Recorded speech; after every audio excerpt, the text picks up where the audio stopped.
Halo, selamat siang. Buat yang nggak terlalu sibuk di rumah, banyak loh yang bisa kita lakukan sendiri. Kalau ada niat dan tentunya sabar, apapun bisa dilakukan. Memang apa aja sih? Kita lihat ya. Ini nih yang bisa kita lakukan. Ada garam, ada sabun, dan tentunya yang terakhir mungkin banyak yang tahu ya, ada tempe.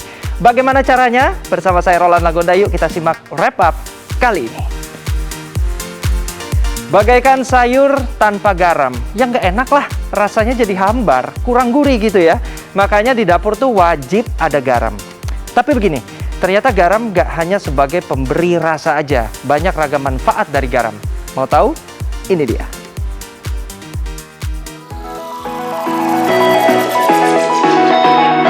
Garam menjadi salah satu bahan yang wajib ada di dapur ya bun.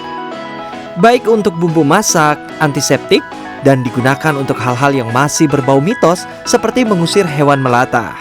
Kira-kira masih ada nggak ya manfaat lain dari garam? Apa? Buat penyedap rasa, pengusir kayak ada hujan gede gitu kalau di kampung, dia dilempar gitu buat pengusir makhluk halus katanya. Oh gitu? Tolak bala gitu lah. Biasanya buat masak, habis itu ngusir ular. Kalau enggak itu ya untuk inilah bumbu dapur. Itu buat biar seandainya ngerebus daging biar nggak amis itu mas. Garam sebagai penyedap rasa memang benar. Tapi usut punya usut nih, garam juga bisa digunakan untuk membersihkan peralatan atau perabot rumah tangga loh bun. Sebelumnya? Belum Tahu? ya. Oke, pengen tahu nggak? Gimana caranya? Oke, Mas. Yuk mari kita praktekkan ya.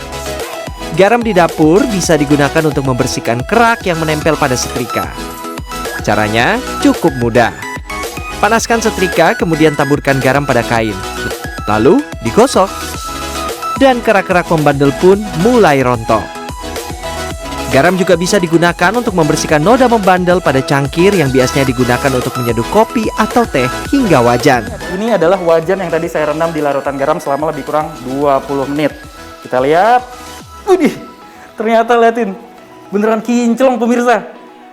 Wah, walaupun masih ada sedikit noda-noda kerak membandel, ya perlu ada penyikatan ulang, tapi lumayan lah. Untuk hasil yang lebih maksimal, garam dapur juga bisa dicampurkan dengan bahan lain seperti asam dari perasan lemon dan juga asam cuka untuk membersihkan kerak yang membandel.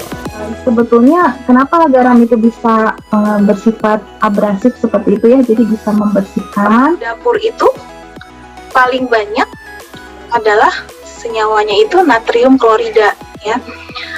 NaCl itu adalah kandungannya ya, nutrisinya di situ. Nah, dalam setiap produk garam itu terdapat di atas 90% NaCl-nya, dan yang lainnya itu merupakan zat yang pengikut ya, terikut. Tapi ingat, hati-hati dengan barang-barang berbahan logam ya, karena garam bersifat korosif dan bisa menimbulkan karat. Sebaiknya jika sudah membersihkan peralatan logam dengan garam dapur ya, itu harus betul-betul dibersihkan sampai kering ya, dibersihkan sampai kering supaya tidak ada lagi garam dapur yang menempel di situ. Karena penggunaan garam itu nggak cuma sebagai penyedap rasa masakan aja untuk menimbulkan rasa gurih, tetapi juga punya manfaat lain. Salah satunya adalah membuat noda-noda membandel ataupun kerak-kerak di wajan bisa musnah seketika.